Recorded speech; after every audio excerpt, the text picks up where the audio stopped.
What's up, graphic designers? Last week, Ryan was perusing Pinterest and found this image on the left featuring Brunson, who was spectacular tonight against the Boston Celtics in Game 4. Shout out to the Knicks, emerging victorious. In any event, we're going to feel a little bit inspired, and we're going to recreate this image featuring a subject of your choice.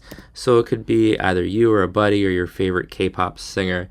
And what I want you to do is figure out how to make it work. So for example, I got the new subway map, and you'll notice, if you draw your attention to the lower right hand corner, that I masked out so many elements that I didn't want.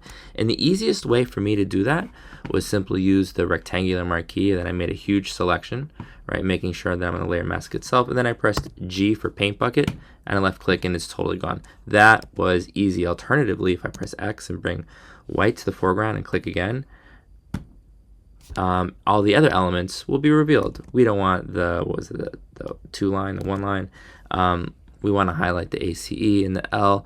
What I also know, sure, why not? I'll tell you, is so sorry about Jason Tatum. What I also know is that if we want to find graph paper, we could Google it, right? However, what I would urge you guys to do instead is go to desmos.com.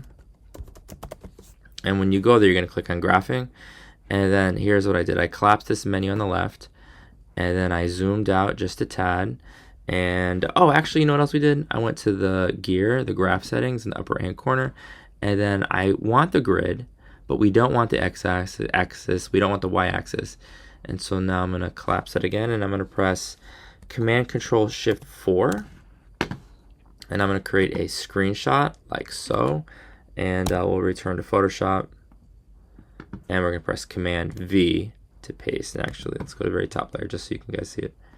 Command V to paste, and there we go. And so now what you can do is you can use that grid paper in a way that makes sense for you.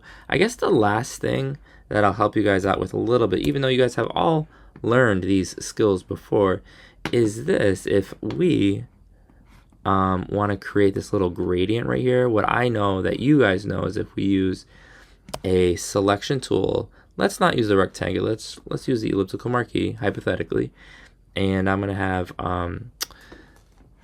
black in the foreground. I'm going to right click, I'm going to select the gradient, and we've got all sorts of different gradients. But if we make sure that we're on basics and it's foreground to transparent, and then I click and drag so it looks a little something like this, we can sort of create that effect. And then if we press V3, we can drop the opacity to 30%, 2 for 20%, 1 for 10%, of course. And maybe that's kind of the effect that you're looking for. And here we can sort of see that visible on that left side. All right, I cannot wait to see what you guys produce today.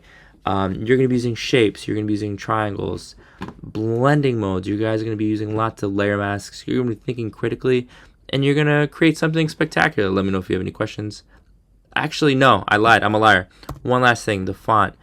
I would urge you guys to use Helvetica New font, and then you're going to swap between bold, regular, and light, where it makes sense for you. So for example, down here, we have bold on the left, light on the right. Let me know if you have any questions. Good luck.